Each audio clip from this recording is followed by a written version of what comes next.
বাংলাদেশিদের জন্য আবার পর্যটন ভিসা চালুর ঘোষণা দিল ভারত। বাংলাদেশে নিযুক্ত দেশটির নতুন হাই কমিশনার দীনেশ ত্রিবেদী বৃহস্পতিবার 25 জুন এ ঘোষণা দেন। তিনি জানান, 28 জুন থেকেই বাংলাদেশিদের জন্য আবার পর্যটন ভিসা দেওয়ার কার্যক্রম শুরু হবে। দ্বিপক্ষীয় সম্পর্ক স্বাভাবিক করার চেষ্টার অংশ হিসেবে এই ভিসা আবার চালুর ঘোষণা দেওয়া হয়। রাজধানীতে ভারতীয় ভিসা সেন্টারে এক সংবাদ সম্মেলনে এ ঘোষণা দেন দীনেশ ত্রিবেদী। এর আগে দুপুর 12:30টার দিকে দীনেশ ত্রিবেদী রাষ্ট্রপতি মোহাম্মদ শাহাবুদ্দিনের হাতে পরিচয়পত্র পেশের মধ্য দিয়ে দায়িত্ব শুরু করেন।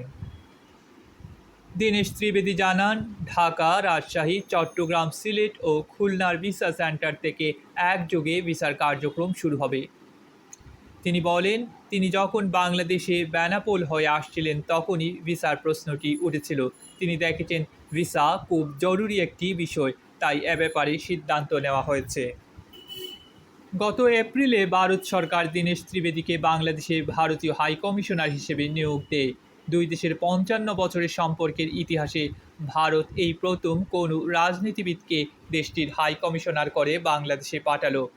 দীনেশ ত্রিবেদী ভারতের পেশাদার কূটনীতিক প্রণয় ভার্মার স্থলাভিষিক্ত হয়েছেন। 12 জুন দীনেশ ত্রিবেদী সড়ক পথে বাংলাদেশে আসেন